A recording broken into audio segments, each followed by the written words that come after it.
Today, we're discussing a common problem that even most seasoned professionals face. And that problem is simply answering the question, is it time for me to make a change? Hi, welcome to my channel. I'm Paul, and I've been in the corporate world as a management consultant for right at 10 years now.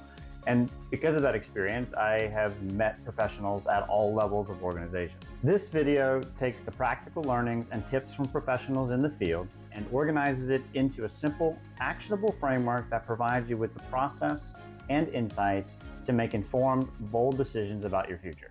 Before we delve into the details, let's quickly summarize the approach. This framework is a journey through 4 crucial phases: self-assessment, evaluation, decision-making, and a continuous review.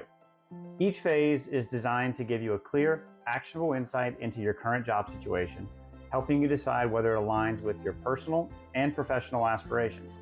By the end of this video, you'll have a clear understanding of where you stand and what steps you need to take next. First, the self-assessment phase dives into your current state in your professional life, focusing on emotional, physical, and professional fulfillment. Remember, this is about your self-assessment, not your bosses, colleagues, or your latest performance evaluation.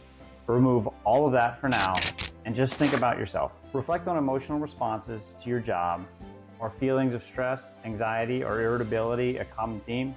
These emotional cues are vital in understanding your job satisfaction. Second, consider any physical symptoms like changes in sleep, appetite, or energy levels. Often our physical health mirrors our job contentment. Third, evaluate your sense of achievement and growth in your role. Are your skills and talents being utilized? Is there a disconnect between your job duties and your career aspirations? Quick tip, write the answer to these questions down, as they are the foundation for everything you will do for the rest of this exercise. Next, the evaluation phase. Here, you'll build on the insights from your self-assessment through understanding your environment and external influences on your job satisfaction. First, let's look at patterns and trends. Look for recurring themes in your feelings towards work. Are there specific aspects of your job that consistently lead to dissatisfaction? This can be projects or tasks that feel unrewarding or lack challenges. Assess how company culture, relationships with colleagues, and work-life balance impact your job satisfaction. Simply, do you enjoy your surroundings at work? Finally, self-alignment. Does your current role move you closer to accomplishing your long-term personal and professional goals? Does the role pay you enough money or lead to one that does? If money isn't your concern, then does this role make you feel fulfilled? Consider how well your job fits into your larger career plan. Remember, in this phase, identifying consistency is critical. We don't want one-offs or outliers to play a dominant role in our decisions. Next, we'll dive into some of the options you have. In the decision-making phase, you'll consider potential changes. This is where the tools and criteria we've discussed help you weigh your options.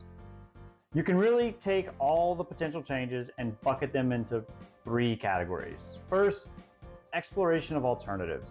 Second, professional guidance. And third, job transition. First, let's talk alternative careers. This is where you investigate new career paths that align with your evaluated criteria. What roles match your skills and passions? An example of this is, I can use a personal one. I started my career in a lab setting. And eventually, after some evaluation, I began to realize that I need to be, outside of the lab, interacting with people, as I'm a more extroverted person. So I decided that I needed to make a change. I needed to change completely what I was doing, because all I could see was being in a lab alone forever. The second option is you can consult with mentors. This is if you find yourself in a position to where you can't really interpret the results for yourself, or just need some guidance and a second opinion. So you may find yourself in a position where you like what you're doing, and there are just some small hiccups in a career transition or a job change, or just 2 drastic actions. So in this case, it's good just to look for someone that's been there or has had to make these decisions before. I promise you there's someone in your network that you can talk to, whether it be a boss, a former colleague, or even a friend. Finally is job transition. I like to look at this one as you're happy with what you do and the impact that you're making. You get fulfillment out of it. This choice is more of a result of environment. So perhaps the company you're with or the exact job role isn't the right environment. Maybe you're completely remote and you want to be in the office around people. Or maybe just the atmosphere sucks. So in this case, look for things that are consistent with what you're doing. They're just in a different place. I promise you they're out there. Finally, phase 4 is a continuous and ever-present activity. The continuous review and adaptation phase ensures your career path remains aligned to your ever-evolving goals and the insights that you discovered in this process. It's important to regularly evaluate where you are and make adaptations to the ever-changing job market, career path, or even your own goals. So stay flexible and open to new opportunities. Some of the most rewarding career moves come from unexpected directions. Thanks for watching.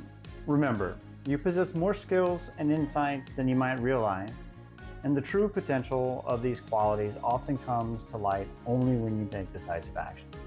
So if you've concluded that a change is essential in your career, I encourage you to step forward boldly, embrace the possibilities that await you.